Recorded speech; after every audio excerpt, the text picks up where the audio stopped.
Ольга Валерьевна, здравствуйте. Какова на сегодняшний день эпидобстановка в республике?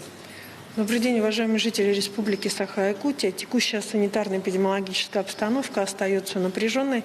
По данным Управления Роспотребнадзора по республике зарегистрировано 86 новых случаев коронавирусной инфекции.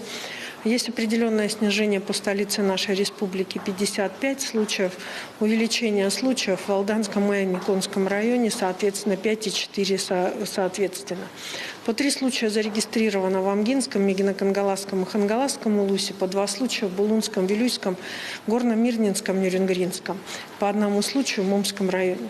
Уважаемые жители республики, по данным учреждений здравоохранения, на настоящий момент осложняется ситуация в 2 районах нашей республики. Это в Верхневилюйском и Усть-Алданском районах.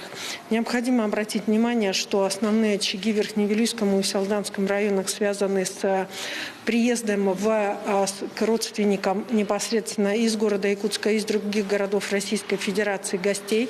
В связи с этим еще раз обращаем внимание на необходимость соблюдения норм, в том числе собственной безопасности, через вакцинацию, при условии того, что к вам, соответственно, гости приезжают.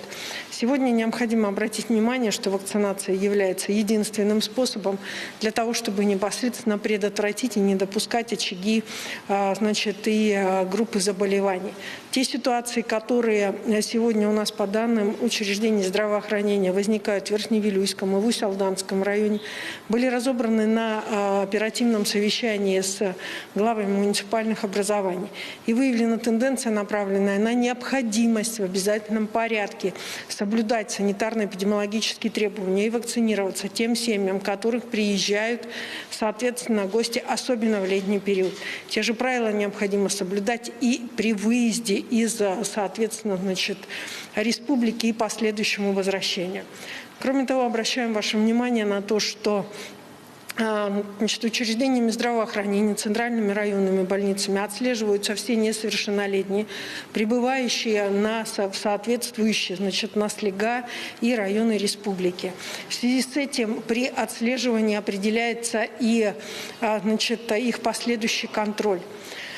Кроме того, необходимо обратить внимание на то, что количество больных беременных женщин увеличивается на территории республики, в том числе с тяжелыми последствиями. В связи с этим призываем еще раз родственников беременных, близкое окружение, соответственно, пройти вакцинацию для того, чтобы не осложнять течение беременности и, соответственно, мы имели здоровых детей, и вы имели прежде всего здоровых детей в своей семье. В республику поступило около 40 тысяч вакцины Института Вектора. На 20 июня 2021 года вся вакцина, порядка 40 тысяч доз, будет распределена, опять же, по районам республики. Вакцина носит наименование «Пивак Корона». Соответственно, очень многие у нас по записи, наши учреждения здравоохранения записывались именно на эту вакцину. Поэтому, соответственно, приглашаем вас на соответствующее вакцинирование. Сегодня первую вакцину по республике получили 204 551 человек. Использовано, соответственно, без этой новой поступившей вакцины уже 92% от общего объема. И, соответственно, сегодня мы как раз говорим, что с утра поступила информация о поступлении вакцины «Пивак». Поэтому все, кто был записан, еще раз повторяю, и, соответственно, те, кто желает получить «Пивак», могут обращаться в течение недели. Она будет во всех центральных районных больницах по республике Саха-Якутия. Уважаемые жители Республики Саха-Якутия, Управление Роспотребнадзора совместно с учреждениями здравоохранения обращает ваше внимание на то, что достаточно в жаркую погоду необходимо, соответственно, больше беспокоиться, в том числе и о своем самочувствии. Но самое главное, не запускать тяжелые случаи и не допускать, непосредственно тяжелых случаев относительно лиц старшего поколения. Сегодня тяжелые случаи, которые есть в наших больницах, они достаточно серьезные, сложные, приводят к летальности. И нельзя сказать, что сегодня мы бы могли сказать о том, что у нас не умирают люди от ковида. Количество летальных исходов у нас фиксируется практически каждый день. Давайте заботиться о своем здоровье, потому что можно каким-то образом предотвратить это заболевание только путем вакцинации. Спасибо.